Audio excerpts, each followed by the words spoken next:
Why people are not getting interview calls from Naukri.com in 2026. Hi, I'm Preeti Mishra, your career and hiring strategist and founder of Launches Management Services.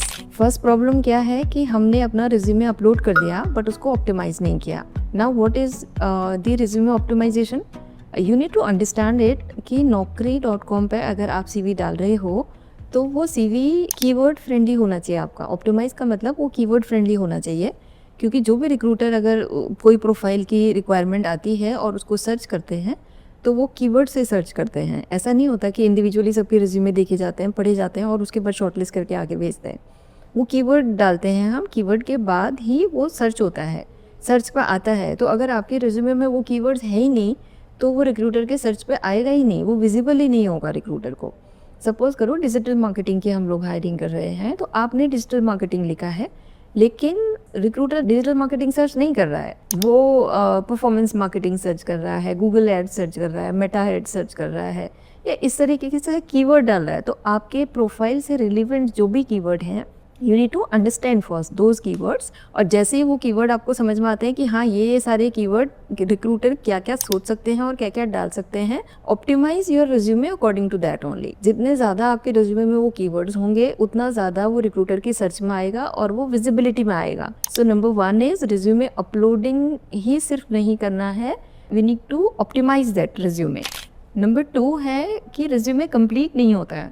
Complete in the sense कि पूरा section Naukri.com पे जो भी requirement है, maximum लोग क्या करते हैं कि स्किल को खाली छोड़ देंगे, सैलरी डिटेल्स को खाली छोड़ देंगे, तो वो हमारा कंप्लीट प्रोफाइल नहीं होता है. तो we need to complete that profile. जो भी रिक्वायरमेंट है, जो भी क्वेश्चन उसमें पूछे गए हैं Naukri.com पे जब भी CV अपलोड करते हैं तो उसमें हमें पूरे डालने हैं, क्योंकि जो नौकरी का एल्गोरिथम है ना, वो कंप्लीट और एक्टिव प्रोफाइल को ज़्यादा पुश करता है.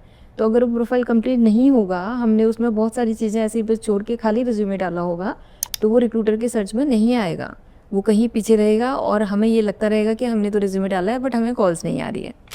अब बहुत सारे लोग क्या करते हैं कि उनका करियर गैप होता है तो वो उसको हाइड करते हैं. तो हमें उसे हाइड नहीं करना है, क्योंकि आप अगर उसे हाइड करेंगे उसके बाद अगर आपसे रिक्रूटर रीच आउट भी करेगा तो एनीवे आपको बताना ही पड़ेगा. अगर आप नहीं बता रहे हैं तो एक तो इट शोज़ योर इंटेंट कि दैट आप झूठ बोल रहे हो, आप गलत इन्फॉर्मेशन दे रहे हो. और दूसरा, अब पहले से दिमाग में एक इमेज बन जाती है कि ये बंदा काम कर रहा है कहीं पे.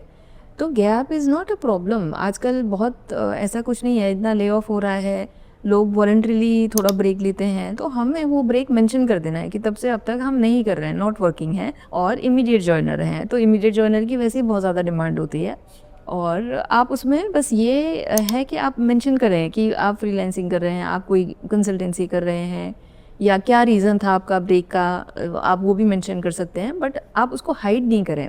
सपोज अगर 2025 तक काम कर रहे हैं तो mention it that till 2025 you were working. ये नहीं कि आप लिख दो टिल डेट और उसके बाद जब आपसे बात करें तो पता चले कि आप तो काम कर ही नहीं रहे हो, आपका तो ब्रेक है. तो that gives a wrong information. एक तो रिक्रूटर को भी गलत इन्फॉर्मेशन चाहती है और ऊपर से बहुत नेगेटिव आपका प्रोफाइल बनता है. तो आप फिर उसके बाद कितना भी कन्विंस करें तो कुछ लोग नहीं होते हैं कन्विंस, उनको लगता है तो आपने वहाँ पर गलत इन्फॉर्मेशन क्यों लिखी थी.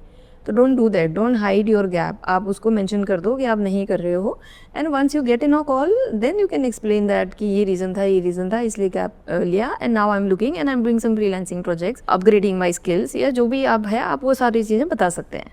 अब रिज्यूमे हमारा ATS फ्रेंडली होना चाहिए. ATS फ्रेंडली का मतलब है कि क्योंकि आपका रिज्यूमे ज़रूरी नहीं है एक ह्यूमन आपका रिज्यूमे स्क्रीन करेगा और देखेगा उसके बाद ही आगे जाएगा. तो जो ATS के थ्रू रिज्यूमे जाते हैं, तो ATS में क्या होता है कि बहुत सारी ग्राफिक्स हैं, बहुत सारे ब्लॉक्स में लिख के अगर हम डालते हैं, या 2 कॉलम्स में अलग अलग इन्फॉर्मेशन डालते हैं, तो ये सब चीज़ें स्कैन होती हैं जब भी ATS के थ्रू जाती हैं, तो हमारा रिज्यूमे आगे जाता ही नहीं है. तो वो भी हमें एक बार देख लेना है, एक बार पढ़ लेना गूगल में कि ATS फ्रेंडली रिज्यूमे क्या होते हैं, और then prepare your resume according to that only.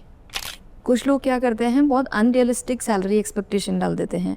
Suppose if somebody is getting 5 lakh per annum, तो उनका एक्सपेक्टेशन 15 लाख डाल दिया उन्होंने, या 20 लाख डाल दिया. तो देयर इज़ नो पॉइंट, क्योंकि आप इस तरीके का कुछ डालोगे तो आपको कॉल ही नहीं आएगा. ग्रोथ इज़ गुड, आपको हाइक मिलेगी, आप हाइक एक्सपेक्ट कर रहे हो, that is right, but unrealistic salary expectation is there is no point. वो रिक्रूटर आपको वैसे ही रिजेक्ट कर देंगे कि यार 5 के बाद सीधे 15 मांग रहे हैं, तो कोई फ़ायदा नहीं है इनको रीच आउट करने का. तो अगर आप बहुत अच्छे भी कैंडिडेट हो, आपका प्रोफाइल बहुत अच्छा भी है, तो भी लोग आपको रीच आउट नहीं करेंगे. फाइनली एक बात मैं कहना चाहूँगी कि मार्केट बहुत टफ़ है, बहुत सारे ले ऑफ हैं, बट फिर भी ऐसा नहीं है कि अपॉर्चुनिटी नहीं है, अपॉर्चुनिटी है। वी आर रिक्रूटमेंट कंसल्टेंट, हमारे पास क्लाइंट की रिक्वायरमेंट आती हैं और हम सोर्स करते हैं, हमारी पोजीशन क्लोज होती हैं, तो मार्केट में अपॉर्चुनिटीज़ भी हैं।